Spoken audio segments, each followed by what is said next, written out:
નમો અરિયંતાણમ, નમો સિદ્ધાણમ, નમો આયર્યાણમ, નમો વજ્જાયાણમ, નમો લોહે સૌ સાવણમ. એસો પંચ નમુકારો સૌ પાવપણાસણો મંગલારમ ચ સભ્યસિંહ પરમમ વૈ મંગલમ.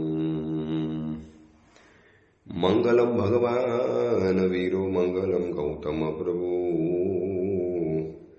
મંગલમ શૂલભદ્રાદ્યા, જૈન ધર્મોસ્તુ મંગલમ. પ્રવચન શરૂ કરું એની પહેલા એક સૂચના આપી દઉં. આજે 22 તારીખ છે અને આવતીકાલે 23 તારીખ, અને 23 તારીખના દિવસે ફાગણ સુદ તેરસનો મહાપવિત્ર પરમ પવિત્ર દિવસ શત્રુંજય તીર્થાધિરાજ ગિરિરાજની ફાગણ ફેરી 6 ગાઉની ભાવયાત્રા કરવાનો રિવાજ છે. 6 ગાઉની યાત્રા કરવાનો. જેની શક્તિ હશે એ બધા ત્યાં યાત્રા કરવા પહોંચી જવાના, પણ જેની અનુકૂળતા નથી, સંયોગો નથી, જેને જઈ શકતા નથી, એ લોકો પોતાના સંઘમાં ભાવયાત્રાનું આયોજન કરવાના. તો આપણે પણ ઓડિયો પ્રવચનના માધ્યમ દ્વારા આવતીકાલે શત્રુંજય તીર્થની ભાવયાત્રા કરીશું. એક નાનકડા પાયે ઘેર બેઠા બેઠા આખો શત્રુંજય પર્વત આપણી નજર સમક્ષ આવી જાય, એ તાદૃશ્ય ચિત્રો આપણી નજરની સમક્ષ આવી જાય, એ રીતે શત્રુંજય તીર્થની ભાવયાત્રાનું પ્રવચન આવતીકાલે રહેશે. એટલે ખાસ શત્રુંજય તીર્થની ભાવયાત્રા ઘેર બેઠા પણ ન ચૂકતા. જઈ શકાતું હોય તો પાલિતાણા પહોંચી જ જજો. એ પણ ન જઈ શકાતું હોય તો તમારી આજુબાજુમાં જ્યાં પણ આવી ભાવયાત્રાનું આયોજન થતું હોય ત્યાં પહોંચી જજો. અમે અત્યારે બહુ વર્ષોથી ભાવના હતી કે શત્રુંજય તીર્થધામ ભુવન ભાનુ માનસ મંદિરમ મુંબઈની બાજુની અંદરમાં જે તીર્થ છે, અહીંયા 3 ઉદ્યાન તો કરાવ્યા આ સુધીમાં, પણ આ વખતે જાલનાથી નીકળ્યા ત્યારથી મનમાં એક ભાવના હતી કે શત્રુંજય તીર્થની ભાવયાત્રાનું આયોજન જે અદ્ભુત રીતે શત્રુંજય માનસ મંદિરમ ભુવન ભાનુ માનસ મંદિરમમાં થાય છે, એને એક નજર નિરખવું છે. લગભગ 25,000 માણસ, 25,000 લોકો આ તીર્થની ભાવયાત્રા કરવા માટે 6 ગાઉની ફાગણ ફેરી કરવા માટે શત્રુંજય તીર્થ માનસ મંદિરમમાં આવતા હોય છે. તો આ વખતે ભાવના હતી અને કુદરતનો સંયોગ આવી ગયો, મેર આવી ગયો, અને આ વખતે અમે ફાગણ સુદ તેરસના દિવસે એટલે કે 23 તારીખે શત્રુંજય તીર્થ ભુવન ભાનુ માનસ મંદિરમમાં છીએ. અહીંથી વિહાર કરી ભિવંડી થઈ અને મુંબઈ માત્ર 1 મહિનો રોકાણ કરી દીક્ષાનું આયોજન છે એ પરિપૂર્ણ કરી સીધા પછી સુરત તરફનો વિહાર નક્કી થયેલો છે. તો આવતીકાલનું આપણું પ્રવચન રહેશે શત્રુંજય તીર્થની ભાવયાત્રા, 6 ગાઉની ફાગણ ફેરી અને શ્રેષ્ઠ તીર્થની સુંદર વાતો, એ આવતીકાલે વાત કરીશું. આજે પ્રવચનમાં આગળ વધીએ. એક વિચારોનો અવિરત વરસાદ આ મહાત્મા આપણી ઉપર વરસાવી રહેલા છે. નીતિ વાક્યામૃત નામનો આ ગ્રંથ લગભગ 1100 વર્ષ પૂર્વે બનેલો અને 300 જેટલા નીતિ સૂત્રોથી સુશોભિત. અલગ નીતિ વાક્યો જે મારા તમારા જીવનની અંદરમાં રોજબરોજ સાઇન બોર્ડનું કામ કરે છે. ક્યારેક મૂંઝાયા, ક્યારેક તકલીફ આવી, ક્યારેક મનથી હતાશ થઈ ગયા, ક્યારેક મનથી નિરાશ થઈ ગયા, ક્યારેક ભાંગી પડ્યા, ક્યારેક કોઈક આપણને આપણા ઉલ્લાસને તોડીને ગયા. આવી ઘણી બધી ઘટનાઓ મારા તમારા જીવનમાં બનતી હોય છે. તો એવા સમયની અંદરમાં કેમ ટકવું, કેવી રીતે ટકી જવું? જો એ સમયમાં છે ને ડિગ્રી, પૈસા, સંપત્તિ, પરિવાર, ફેક્ટરી, આ બધું આપણને નથી બચાવતું. એ સમયે બચાવે છે કોઈ શુભ વિચાર, કોઈ સદવિચાર, કોઈ સરસ મજાનો તંદુરસ્ત વિચાર. અને વિચારના પ્રતાપે વ્યક્તિ ઘોર આપત્તિઓના સમુદ્રને તરી ગઈ છે. તારા તરાપે તરવું, આ એક ગુજરાતી વાક્ય છે. બહુ મોટો સમંદર હોય અને એક નાનકડો તરાપો લઈને માણસ તરવા માટે નીકળ્યો હોય, પણ હોપ તો છે કે ચલો સાવ દરિયામાં ડૂબી જવું એના કરતાં નાનકડા તરાપોમાં બેસી તો જવું. આવતીકાલે તરાપો મને સામે કિનારે પહોંચાડી દેશે. એ છોટી સી નૌકા, છોટી સી હોડી, છોટી સી નાવડી મુझे પાર પહોંચાએગી, જેને ગુજરાતી ભાષામાં તરાપો કહેવાય. તો આ એક નાનકડા વિચારોના તરાપા, નાનકડી હોડી અને ભવ સમંદર પાર કરવો છે. બસ આવા જ વિચારોના તરાપોમાં બેસી અને લોકોએ સંસાર સમુદ્રને પાર કર્યો છે. તો અને આ મહાત્મા પણ મને તમને એ જ સમજાવે છે કે કોઈ પણ એક વિચાર 300 જેટલા સૂત્રોમાંથી કોઈ પણ એક વિચાર જો આપણા જીવનની અંદરમાં ફિટ થઈ ગયો, આપણા જીવનની અંદરમાં લાગુ પડી ગયો, મારા તમારા જીવનની અંદરમાં સંપૂર્ણ રીતે જો સહી સલામત બેસી ગયો, તો કદાચ આ એકાદ વાક્યની નાનકડી નાવડી આપણે સંસાર સાગરને તરાવી દે છે. તો 30મા નંબરના સૂત્ર ઉપર આપણે વિચારણા કરતા હતા. કેટલું અદ્ભુત મોટિવેટ કરનારું આ સૂત્ર છે. ઉલ્લાસ તૂટી જાય, ઉમંગ ભાંગી પડે, નિરાશ થઈ જઈએ, હતાશ થઈ જઈએ. જ્યારે પણ કંઈ પણ કાર્ય કરવા જઈએ એટલે કંઈ ને કંઈ મુશ્કેલી, અડચણ, અંતરાય, પછી કંઈક એવું ઘટના, કંઈક એવો પ્રસંગ દર વખતે ઉપસ્થિત થઈ જાય. અને આમાં ઘણા લોકો પરેશાન છે. બહુ લોકોની ફરિયાદો મેં પણ સાંભળી છે કે ગુરુદેવ ધર્મ કાર્ય કરવા જઈએ, કોઈ પણ ઉત્તમ ક્રિયા કરવા માટે જઈએ એટલે વચમાં વિઘ્ન તો આવ્યા વગર રહે જ નહીં. પછી મન મારીને, મન સમજાવીને, મનને પટાવીને, કેટલું બધું કરીને જ્યારે જીવનમાં કરીએ ત્યારે આગળ વધી શકાય છે. તમારી વાત નથી, વર્ષો પહેલાનો ઇતિહાસ છે. ઉજમફઈ હતા પાલીતાણાની અંદરમાં. ઉજમફઈની ધર્મશાળા છે અને 9 ટૂંકની અંદરમાં એક ઉજમફઈની ટૂંક છે. આ અમદાવાદની અંદરમાં રહેનારા 7 ભાઈઓની એકની એક બેન વખતચંદ શેઠની આ દીકરી ઉજમ, જે સમયની અંદરમાં એજ્યુકેશન નહોતું, જે સમયમાં કોલેજ નથી, જે સમયમાં આવી ડિગ્રીઓ નથી, જે સમયની અંદરમાં આવા પુરુષ સમોવડી બનવાની બોલબાલા નથી, જે સમયની અંદરમાં સ્ત્રીઓને પડદા પાછળ રહેવાનું હતું, જે સમયમાં સ્ત્રીઓને મર્યાદામાં રહેવાનું હતું, જે સમયની અંદરમાં સ્ત્રીઓ ઉપર ઘણા બંધનો હતા, અને એ છતાં પણ આ ઉજમભાઈએ જે કરેલું ધૈર્ય, એનું સાહસ, એનું અપ્રતિમ પરાક્રમ, કદાચ વર્તમાન સમયની સીઈઓ બનેલી પણ કોઈ દીકરી કે કોઈ મહિલા કદાચ આવું પરાક્રમ નથી કરી શકતી. એટલે શિક્ષણ મળવાથી વ્યક્તિનો પ્રોગ્રેસ થાય છે કે શિક્ષણ મળવાથી આગળ વધાય છે. આજે ઉલટાના ભણેલા ગણેલા માણસો સૌથી ઢીલા પોચા છે. સબસે વીક, સબસે કમજોર ભણેલા ગણેલા માણસો જ હોય છે. અને આ ઉજમભાઈ 7 ભાઈઓની એકની એક બેન, જેના લગ્નના કરિયાવરની અંદરમાં એના પિતાજીએ 500 ગાડા, એ સમયની અંદરમાં જે બેલગાડી કહેવાતી હતી. આજની તારીખની અંદરમાં કોઈ પણ દીકરીને લગ્ન વખતે પિતાજી 500 કાર ભેટમાં આપે અને કેવો તહલકો મચી જાય દુનિયાની અંદરમાં, કેવા મીડિયાની અંદરમાં સમાચાર ચમકી જાય. 500 કાર, 500 કાર્સ. જ્યારે એ જમાનાની અંદરમાં વખતચંદ શેઠે પોતાની આ દીકરી લગ્ન જ્યારે કરતી હતી ત્યારે 500 ગાળા ભરીને કરિયાવર આપ્યો છે, જેને દહેજ કહેવાય, દીકરીને ભેટની અંદરમાં, જેને આણું કહેવાય. દીકરીના લગ્ન થતા હતા. તમે વિચારી શકો છો શું સંપત્તિ હશે, શું સમૃદ્ધિ હશે, શું આની પુણ્યાઈ હશે ઉજમભાઈની. લગ્ન, અને એ સમયમાં લગ્ન બધા બહુ નાની ઉંમરે થતા હતા. લગ્ન પછી તરત જ એના પિતાજીએ પાલીતાણાની અંદરમાં 99નું આયોજન કર્યું, 99 યાત્રાનું. એટલે ઉજમને પણ થયું કે ચલો હું પણ 99 યાત્રા કરવા માટે જાઉં. અને પતિની રજા લઈ અને પિતાજી જે 99 યાત્રા કરાવતા હતા તે પહોંચી ગયા. લગભગ 30 થી 35 અંદાજે, મને બહુ યાદ નથી પણ અંદાજે 35-40 યાત્રા પરિપૂર્ણ થઈ હશે. અને એ જમાનામાં ન ફોન, ન મોબાઈલ, ન કોઈ આવા મેસેજના સિસ્ટમ અને સાધન. અમદાવાદથી કાળા કપડાં પહેરીને એક વ્યક્તિ આવ્યો એટલે ઉજમના પિતાજી સમજી ગયા કે કંઈક અશુભ સમાચાર છે. ખૂણામાં લઈ જઈને પૂછ્યું અને પિતાજીના ચહેરા ઉપર જાણે કે હવા ઉડી ગઈ. ઉજમના પતિ અચાનક જ ગુજરી ગયા. હજી તો હમણાં લગ્ન થયા છે, 500 ગાડા ભરીને કરિયાવર આપ્યો છે, હજી ઉલ્લાસથી 99 યાત્રા કરવા માટે આવી છે. હવે આ સમાચાર ઉજમને આપવા કેવી રીતે? એનું દિલ તૂટી જશે, ખતમ થઈ જવાની, તૂટી જવાની. જે જમાનાની અંદરમાં પુનર્વિવાહ કરવા પણ પાપ ગણાતું હતું, કાયદા કાનૂન અલગ હતા, જમાનો અલગ હતો, લોકોની વિચારસરણીઓ અલગ હતી. હવે એ સમયમાં ઉજમને આ સમાચાર કેવી રીતે આપવા? અને ધીરે ધીરે સમાચાર આપ્યા. ભણી નથી, કોલેજ નથી ગઈ, બહુ એવી ડિગ્રીઓ નથી લીધી, આજની જેમ કોઈ ફેશન નથી મારતી, કોઈ જીન્સ પહેરીને ફરતી નથી, ટી શર્ટ પહેરી નથી ફરતી. ભલે એ જમાનાની સ્ત્રીઓ ભલે ઓછું ભણતી હતી પણ હિંમત, અંદરની એક જજબા, અંદરનો એક પાવર, જેને કોઠાસૂઝ કહેવાય, આવી શક્તિઓ એની અંદરમાં ભરેલી હતી. આજે ભણેલી ગણેલી ઓક્સફર્ડ યુનિવર્સિટીમાં ભણનારી છોકરીઓ પાસે પણ આટલી હિંમત નથી.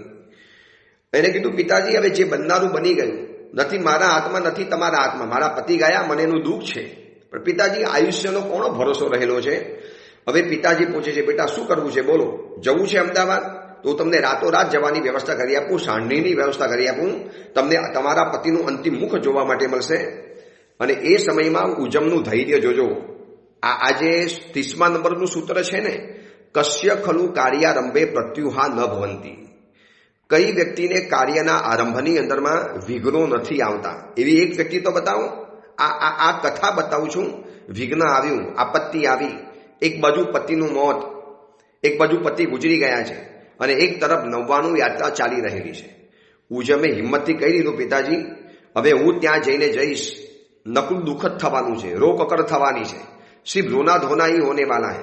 मेरे जाने से वहां पर कोई पति का पुनर्जन्म तो होने वाला नहीं है. હવે ગયેલા મારા આવા સારા પતિને શું કામ મારે ધર્મના અંતરાયમાં નિમિત્ત બનાવવા? હું 99 છોડીને જઈશ ઘરની અંદરમાં. નિમિત્ત કોણ બનશે? મારા પતિ. તો મારા પતિને મારે શું કામ પાપમાં નિમિત્ત બનાવવા, ધર્મમાં અંતરાયમાં નિમિત્ત બનાવવા? હું એમ ઈચ્છું છું, હવે 99 એક નહીં 2 99 કરીને ઘરમાં પાછી આવીશ.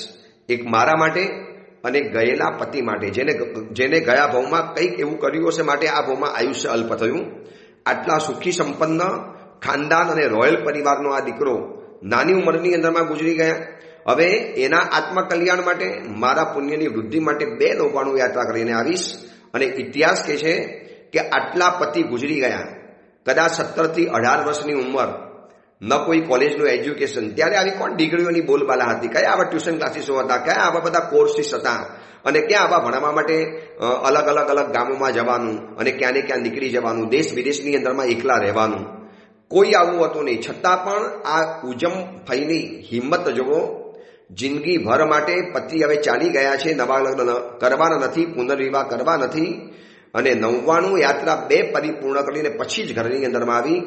એક જ કારણે કે ભાઈ ધર્મ છે, એના આરંભમાં આવા વિઘ્નો આવવાના, અને વિઘ્નોની સામે ઝૂકી નહીં પડવાનું, એની શરણાગતિ નહીં સ્વીકારી લેવાની, એના ઓર્ડરને ઓબે નહીં કરી લેવાનું, એની વાતમાં હાજીયા નહીં કરી દેવાની. વિઘ્નો છે, અંતરાય છે, એ તો આવવાના, જીવનમાં જોડાયેલા છે. અને દરેક શાસ્ત્રોના પ્રારંભની અંદરમાં લખ્યું હોય છે, શ્રેયાંશી બહુ વિજ્ઞાની. એમના પૂછે છે કે ભાઈ પ્રથમ મંગલાચરણ શેના માટે કરવાનું, તમે દેવગુરુને વંદના શેના માટે કરો? ત્યારે દરેક ગ્રંથની ટીકાની અંદરમાં લખ્યું હોય છે કે સારા કાર્યોમાં 100 વિઘ્ન આવે, ઉત્તમ કાર્યોની અંદરમાં અડચણો આવે, તો એવા સમયમાં વિઘ્નોને દૂર કરવા માટે દેવગુરુને વંદના કરવાની, દેવગુરુને નમસ્કાર કરવાના. તો મહાત્મા આપણને સમજાવે છે, કશ્ય ખલુ કાર્યારંભે પ્રત્યુહા ન ભવંતી. કઈ વ્યક્તિ છે કે જેને કાર્યના આરંભની અંદરમાં વિઘ્નો નથી આવ્યા? તો વિઘ્નોને પાર પાડવા પડશે. આ વિઘ્નોની વૈતરણીને તરવી પડશે. આ વિઘ્નોના અખાતને તરીને બહાર નીકળી જવું પડશે. આ વિઘ્નોના સમંદરને ક્રોસ કરી અને સામે કિનારે જવું પડશે. વિઘ્નો આવ્યા અને માથે અટકી જશો તો આવા વિઘ્નો આવ્યા જ કરવાના. તમે જીવનમાં ક્યારે સદકાર્ય નહીં કરી શકો, કોઈ કાર્ય તમે હિંમતથી આગળ નહીં વધી શકો. અને બીજી એક વાત બતાવી દઉં, પ્રેયના માર્ગ કરતા શ્રેયના માર્ગ ઉપર કષ્ટો વધારે રહેવાના. 2 પ્રકારનો માર્ગ છે, પ્રેયનો માર્ગ અને શ્રેયનો માર્ગ. પ્રેયનો માર્ગ એટલે સંસારની અંદરમાં જે વ્યક્તિ જીવે છે, એને કપડાં, ફેક્ટરી, ઘર, મકાન, કોલેજ, ડિગ્રી, હિલ સ્ટેશનમાં ફરવા જવું, આ બધો પ્રેયનો માર્ગ છે. જેનાથી મન ખુશ થાય અને જેનાથી આત્માનું કલ્યાણ થાય, એને કહેવાય છે શ્રેયનો માર્ગ. પ્રેયનો માર્ગ એટલે આપણા મનને ગમતો, મનની ઈચ્છાને પરિપૂર્ણ કરતો. જ્યાં પણ હોટલ દેખાય, સારું ફરવાનું સ્થળ દેખાયું, હિલ સ્ટેશન દેખાયું, કોઈ પણ એવું ડેસ્ટિનેશન દેખાયું, ટ્રેકિંગ કરવા જવું, પછી હિમાલયને કૂદવા માટે જવું, કે માઉન્ટ એવરેસ્ટ ચડવા માટે જવું, આ બધો જ છે ને પ્રેયનો માર્ગ છે. અને યાદ રાખજો, પ્રેયના માર્ગ ઉપર કદાચ કષ્ટો છે અને આવશે, પણ શ્રેયના માર્ગ તો કષ્ટથી ભરેલો જ રહેવાનો. એક તો અહીંયા તમારા લોકો પહેલું વિઘ્ન શું આવવાનું ખબર છે? તમે ધર્મના માર્ગે પહેલો પ્રવેશ કરશો ને, એટલે પહેલું વિઘ્ન આવવાનું તમારા સગા સંબંધીઓ, રિશ્તેદારો. અમારી પાસે વિહારમાં ખાલી 10 થી 15 દિવસ કોઈ દીકરો કે કોઈ દીકરી વિહારમાં રહેવા માટે આવ્યા હોય, અમારી પાસે દીકરો આવે, સાધ્વીજી ભગવાનની પાસે કોઈ યુવાન કન્યા કે નાનકડી દીકરી રહેવા માટે આવે, માનો મહિનો વેકેશનની અંદરમાં રહ્યા એટલે ગામમાં ચર્ચાઓ શરૂ થઈ જવાની. જો આ દીકરી ગઈ, આ દીકરો ગયો, હવે તો દીક્ષા જ લેવાના, હવે તો દીક્ષા જ નહીં લેવાના. જ્યારે પાછા આવે, કેમ હવે તમારું દીક્ષાનું મુહૂર્ત ક્યારે છે, હવે તમે દીક્ષા ક્યારે લેવાના છો? ઓલો બચારો ત્રાસી જાય કે ભાઈ હું ભણવા માટે ગયો હતો, અભ્યાસ કરવા ગયો હતો, બધાની તાકાત દીક્ષા લેવાય નથી હોતી. દીક્ષા મને બહુ ઉત્તમ માર્ગ છે, પણ લોકો સગા સંબંધીઓની ટીકા, ટિપ્પણ, ક્રિટિસાઇઝ પછી એની ઉપર ડિબેટ કરવી, પછી એ વ્યક્તિને વારંવાર પૂછા કરવી, માણસ ત્રાસી જાય, નક્કી કરે ફરીવાર કે મહાત્મા પાસે રહેવા નથી જવાનું. આ પણ એક જાતનું વિઘ્ન છે. સગા સંબંધીઓ ક્યાંકથી આવીને વિરોધ કરે. માનો હવે દીકરો મહાત્માની પાસે રહ્યો, તૈયાર થયો, તાલીમ લીધી, એને મન થયું કે મારે સંયમ જીવનમાં પ્રવેશ કરવો છે, મારે સંયમ સ્વીકારવું છે, મારે ઉત્તમ શ્રમણ બનવું છે, જીન શાસનની સેવા કરવી છે, આત્મકલ્યાણ કરવું છે, આ સંસારના ભવચક્રનો અંત કરવો છે અને રાગ દ્વેષને સંપૂર્ણ વિજય પ્રાપ્ત કરવા માટે એક નાનકડી શરૂઆત કરવી છે. આવું મનને મનાવી, મનને સમજાવી, ગુરુકુલવાસની અંદરમાં રહી, થોડીક સ્ટ્રગલ કરી, થોડીક હિંમત કરી અને તૈયાર થઈ અને જ્યારે સંયમ જીવન સ્વીકારવા તૈયાર થાય છે અને માતા પિતા કડા સંમતિ આપી દે કે બેટા જાઓ, કાંઈ વાંધો નહીં, તમે એકના એક છો, પણ બેટા તમે સારા માર્ગે જાઓ છો, અમે અડકાવી નથી શકતા, મન તો અમારું પણ ઓછું માને છે. તમે જોજો, માતા પિતાની સંમતિ મળી ગયા પછી પણ કાકા, મામા, ફઈ, ફુવા, દૂરના મામા અને નજીકના મામા અને ક્યાંકથી આજુબાજુમાંથી સગા સંબંધીઓ એવા ફૂટી નીકળશે અને આવીને શું કહેશે? દીક્ષા લેવાતી હશે, પરિવારનું ધ્યાન કોણ રાખશો? તમે એકના એક જ છો, માતા પિતાને કોણ સંભાળશે? માતા પિતાની સેવા કોણ કરશે? તમારા પિતાજી ચાલી ગયા છે, મમ્મી હવે એકલી છે, તમારા ભાઈનું જે ઠેકાણું પડ્યું નથી, તમારે આમ છે, તમારી જવાબદારી છે. દોસ્ત, એ જવાબદારી છે તો જીન શાસનને ચલાવવાની પણ જવાબદારી એના મસ્તક ઉપર છે. પણ આવા વિઘ્નો જીવનના એક ભાગ છે. વારે તહેવારે, ડગલે પગલે, કદમ કદમ પર, હર સ્ટેપ ઉપર આવા વિઘ્નો આવશે.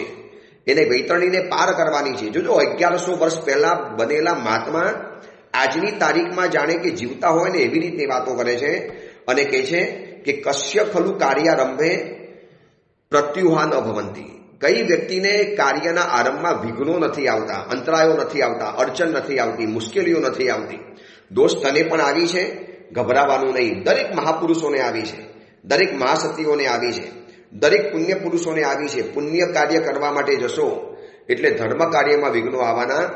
પ્રેયના કાર્યમાં માર્ગ કદાચ કષ્ટ વિનાનો હોઈ શકે છે, પ્રેયનો માર્ગ, પણ શ્રેયના માર્ગ ઉપર તો કષ્ટો રહેવાના, ખૂબ રહેવાના.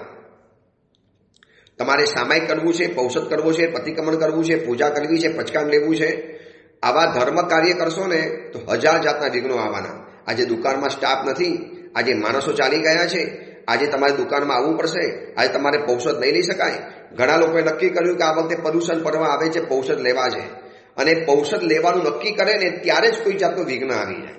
જે વર્ષે નક્કી નથી કરતા ને એ વર્ષે વિઘ્ન નથી આવતું. અને તમે જે વર્ષે ડિસાઇડ કર્યું કે ભાઈ આ વર્ષે તો આપણે પ્રદૂષણ પર્વમાં 8 દિવસ પૌષધ કરવા છે, આ તમે ડિસાઇડ કર્યું, આપણા ઉપકારી ગુરુદેવ પાસે જ પહોંચી જવું છે, ઘરે રહેવું જ નથી. ઘરે રહેશું તો પછી બીજી જવાબદારી આવે. ત્યાં જ કોકનો ફોન આવે કે ભાઈ આ વખતે અમે માસક શ્રમણ કર્યું છે, તમે નજીકના સંબંધી છો, તમારે પ્રદૂષણમાં અમારે ત્યાં આવવું પડશે, મોટો મહોત્સવ રાખ્યો છે, પાણાની ભવ્ય તૈયારી કરેલી છે. ઓલો વિચાર કરે કે આ જ વખતે મેં ડિસાઇડ કર્યું અને આ જ વખતે આવું એક જાતનું કોઈ પ્રસંગ, કોઈ ઘટના વચમાં આવીને ઊભી રહી ગઈ જે તમને આગળ નથી જવા દેતી, દિવાલ બનીને ઊભી રહી જાય, ચીનની દિવાલની જેમ. તો મહાત્મા કહે છે કે આવું કોને નથી આવ્યું? તો હવે શું કરવાનું? જાઓ, હિંમતથી કૂદી પડો, કરવું છે નક્કી કરો, હું કરીને જ રહીશ નક્કી કરો. આઈ shell do, I will do, હું કરીશ. આઈ કેન ડુ, મારે કરવું જ છે, હું કરી શકીશ, મારાથી કેમ ન થાય? એવા વિઘ્નો તો આવ્યા કરે, એને જોયું જશે, રહેવા દો. આમ ચાલુ દિવસમાં તકલીફ ન થાય, પણ જે દિવસે ઉપવાસ કરવાનું ધારીએ ને એ જ દિવસે સવારે કંઈક માથું દુખે ને, પેટ દુખે ને, લૂઝ મોશન થાય ને, આમ થાય. જો આ બધું છે ને કુદરત સાથે જોડાયેલું છે. કુદરત તમારી પરીક્ષા કરવા માટે માગે છે. હવે ઘણાને થાય કે ગુરુદેવ આવું કેમ? ધર્મ નતો નક્કી કર્યો ત્યાં સુધી કશું હતું નહીં, પણ જેવું ધર્મ કરવાનું નક્કી કર્યું ને, આ વખતે નક્કી કર્યું હતું કે મારા દીકરાને તમારી પાસે વેકેશનમાં મૂકવો છે. આ સુધીમાં ગુરુદેવ ભાવ જ નતો આવ્યો, આપનો પરિચય થયો, આપની પાસે રહેવાનું થયું. આવી ઘટના તો મેં જીવનમાં 100 વખત નહીં, સેંકડો વખત અનુભવી છે કે ચોમાસું થાય, પ્રવચનો સાંભળે, કોઈ પરિવારો નિકટમાં આવે અને અમે પ્રેરણા કરીએ, દીકરાને મોકલજો, વેકેશનની અંદરમાં ભણાવશું, તૈયાર કરશું. અને મોકલવાનું નક્કી પણ કર્યું હોય એનો સમાચાર પણ આવી ગયા, ગુરુદેવ મે મહિનામાં આપ ક્યાં હશો જણાવી દેજો, અમે દીકરાને આવીને મૂકી જઈશું.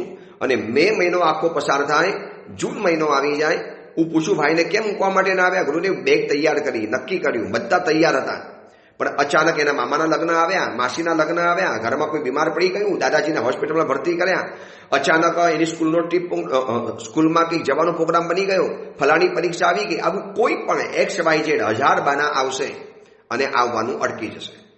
ત્યારે એ લોકો પૂછે ગુરુદેવ દર વખતે છોકરાને મૂકવો નહોતો ત્યારે બધું ઇઝી ગુડ ગોઈંગ ચાલતું હતું. અને જ્યારે અમે નક્કી કર્યું કે હવે આ વખતે એને સમર વેકેશનમાં ઉદ્ધાન કરાવવા છે, સમર વેકેશનમાં શિબિરમાં મોકલવો છે, આપના ગુરુકુલવાસની અંદરમાં રહેવા માટે મોકલવો છે, અને ગુરુદેવ એ સમયની અંદરમાં વિઘ્ન કેમ, એ સમયમાં આવા બધા અંતરાયો કેમ? એને કહું છું કે બસ શાસ્ત્રોમાં પણ આ જ લખ્યું છે, પુણ્ય કર્મણી પ્રવર્તમાનાનામ પુંસામ બહવો અંતરાયા ઉત્તિષ્ઠંતી. કેટલું મંગલ વચન છે. પુણ્ય કર્મમાં પ્રવર્તનારા પુરુષોને ઘણા પ્રકારના અંતરાયો આવવાના, આ મગજમાં ફિટ રાખીને બેસજો. અંતરાયોની સામે જોવાનું નહીં, અડચણની સામે નહીં જોવાનું. એ વિઘ્નોને તમારે ગણકારવાળા નહીં, દરકાર જ નહીં કરવાના. રસ્તા ઉપર આપણે ચાલતા હોઈએ, કેટલા કૂતરાઓ ભસતા હોય છે. અમારી સાથે વિહારમાં આવો, ખબર પડે સવારના કૂતરાઓનું આખું લશ્કર અમારી પાછળ પાછળ ચાલે. કદાચ સામયું લોકો તો ન કરે, પણ આ કૂતરાઓ અમારું રોજ સામયું કરે, બેન્ડ બાજા વગાડે ભોંકી ભોંકીને. પરંતુ અમે શું કરીએ, કૂતરાઓને નિગ્લેક્ટ કરીને ચાલી જઈએ. એને ખબર છે કે એની હદ સુધી ભસવાનો છે, પછી પતી જવાનો છે. કોઈ વધુ એગ્રેસિવ હોય તો દાંડો વગેરે બતાવી દઈએ, દૂર રહે અમારાથી. પણ એની એક હદ છે, એની એક સીમા છે, એની એક મર્યાદા છે. તેનાથી આગળ પછી કૂતરો નહીં આવે, અને આવે તો બીજો કૂતરો એને ભગાડી મૂકે. તો વિઘ્નોની પણ એક સીમા છે, વિઘ્નોનું પણ એક મર્યાદા છે. એ તમને શરૂઆતમાં ડરાવવા માટે આવશે, હાવ હાવ કરવા માટે આવશે, ભસવા માટે આવશે. જો આપણે ડરી ગયા, અટકી ગયા, પડતું મૂકી દીધું, મુલતવી રાખ્યું, કાંઈ નહીં પછી કરીશ, તો વિઘ્નો તો ઊભા જ રહેવાના છે. આજે કરશો તો પણ વિઘ્નો આવ્યા, આવતીકાલે કરશો તો પણ વિઘ્નો આવશે, આવતા મહિને કરશો તો પણ વિઘ્નો આવશે, આવતા વર્ષે કરશો તો પણ વિઘ્નો આવશે, અને આવતા ભાવમાં કદાચ આવી આરાધના કરવાનો મોકો મળે કે ન મળે ખબર નથી. મુહૂર્ત નીકળી ગયા પછી પણ દીક્ષા કેન્સલ થઈ છે. મુહૂર્ત પત્રિકા નીકળી ગઈ, વાયણા થઈ ગયા, ગઈકાલે કીધું ને, આ બધું જ બની ગયા પછી પણ જ્યારે દીક્ષાઓ મુલતવી રહી છે. તો શ્રેયાંશી બહુ વિજ્ઞાની, મંગલ કાર્યમાં વિઘ્નો ઘણા આવવાના, વિઘ્ન સંતોષીઓ ઘણા આવવાના, જે તમને અડકાવી નાખવાના, તમને આવીને તમારા રસ્તામાં રોડા નાખવાના, પથ્થર નાખવાના, આડી દિવાલ ઊભી કરી દેવાના, બમ્પર મૂકી દેવાના, તમારી સ્પીડ ઓછી થઈ જાય, તમારી ગતિ મંદ બની જાય, અથવા તો તમે ગતિ બંધ કરી લો. આવું ઘણું ઘણું કરવાના. અને ફરી વખત કહું છું, પ્રેયના માર્ગ કરતા શ્રેયનો માર્ગ વધુ કષ્ટસભર રહેવાનો. કેમ આવું? બસ આ કુદરતની સાથે જોડાયેલું છે. તમે જ્યારે મહાન કાર્ય કરવા જઈ રહેલા છો, ન કીધું મોતીસા શેઠનું કેટલું ભવ્ય કાર્ય, શકવર્તી કાર્ય, કેવું સીમાચિહ્નરૂપ કાર્ય. સદીઓ પછી પાલીટણાની અંદરમાં એક જ શ્રેષ્ઠીએ આટલા અદ્ભુત જિનાલયો બનાવ્યા, અદ્ભુત ટૂંક ઊભી કરી નાખી, મોતીસા ટૂંક. અને એટલી બધી પ્રતિષ્ઠા કરવાની હોશ હતી. વિશ્વ આખાને બોલાવીશ, ધમધોકાર મહોત્સવ કરાવીશ, ગામે ગામથી સંઘો બોલાવીશ, અને એક જૂનો ઇતિહાસ વળી પાછો દોરાવો છે કે ભરત ચક્રવર્તીના સમયમાં કેવો દબદબો હશે ભરત ચક્રવર્તીનો. મોતીસા શેઠ પાણીની જેમ પૈસા ખર્ચવા તૈયાર હતા, પણ પ્રતિષ્ઠાના 1 વર્ષ પહેલા જ મોતીસા શેઠ આ દુનિયામાંથી વિદાય પામી ગયા. કદાચ 1 વર્ષથી પણ ઓછો સમય હતો. હવે કેટલું ઉત્તમ કાર્ય, કેટલી મનમાં એક ઝંખના હશે કે આવો પાલીટણાની અંદરમાં જિનાલય બનાવવાનો લાભ ક્યાંથી મળે. જ્યાં એક નાનકડું સત્કાર્ય કરીએ અને અનાપ શનાપ પુણ્ય મળતું હોય છે, તો એવા તીર્થમાં આખી ટૂંક બનાવી, ભવ્ય જિનાલયો બનાવ્યા, આલિશાન જિનાલયો બનાવ્યા, અદ્ભુત જિનાલયો બનાવ્યા. એની પ્રતિષ્ઠા કરવાનો મોકો ક્યાંથી મળશે? આટલી બધી મનમાં તીવ્ર ઝંખના. પણ આયુષ્ય કર્મ ટૂંકું પડી ગયું, આયુષ્યનો અંત થઈ ગયો, આપણે વિઘ્ન આવી ગયું. જોજો, સારા કાર્યોમાં વિઘ્નો આવવાના, પણ આપણે વિઘ્નોથી તૂટી નથી પડવું, વિઘ્નોથી અટકવું નથી. બસ મહાત્મા મને તમને આ સલાહ આપે છે કે વિઘ્નો નહીં આવે એવું તો નથી, કષ્ટોને ઘોરીને પી જવાનું સામર્થ્ય પ્રાપ્ત કરવું પડશે. એટલે અંતરાયોને ઓરંગી જવાની તાકાત પ્રાપ્ત કરવી પડશે. અંતરાયોના મોટા મોટા ભૂધરો આવશે, મોટા મોટા મસ્ત મોટા પર્વતો અને પહાડો અને ચટ્ટાનો આવશે. આ બધાને ક્રોસ કરીને જવું છે. નદી શું કરે છે? જ્યારે સમંદરને મળવા માટે નીકળે, રસ્તામાં કેટલી બધી અડચણ, કેટલી બધી મુશ્કેલી, કેટલી આડા ચટ્ટાનો, પર્વતને તોડીને ભેદીને નદી પાર નીકળી જાય છે. કારણ કે નદી ક્યારે અટકતી નથી. તો આપણે પણ કેમ અટકી જવાનું? એક મન બનાવ્યું છે, તો મનમાં હિંમત રાખો. તમે જ્યાં સુધી પૂજા કરવાની શરૂઆત નહીં કરો ને, ત્યાં સુધી કોઈ તકલીફ નહીં આવે. પણ તમે જેવો નિયમ લીધો, કાલથી રોજ પરમાત્માની પૂજા કરવી છે, બસ આવો તમે મનમાં નિયમ લીધો. હવે તમે જોજો, કાં બીજા દિવસે ઊંઘ મોડી ઉઠશે, કાં બીજા દિવસે વહેલી સવારે કોઈ કાર્ય આવી જશે, કાં ઘરમાં જ કોઈ વહેલી સવારના બીમાર પડી જશે, અથવા તો એ જ દિવસે છોકરો સ્કૂલ બસ ચૂકી જશે અને તમારે સ્કૂટર લઈને સ્કૂલમાં મૂકવા માટે જવું પડશે. અને એટલામાં ઓફિસનો સમય થઈ ગયો, કટોકટી આવી ગઈ. પણ આ ધર્મનો રસ્તો પરીક્ષા કરે છે કે મારી ઉપાસના કરનારો વ્યક્તિ કેવો છે, જોવું તો ખરો. અને બીજા એંગલથી વાત કરું, ધર્મના અધિષ્ઠાયક દેવતાઓ મારી તમારી પરીક્ષા કરે છે.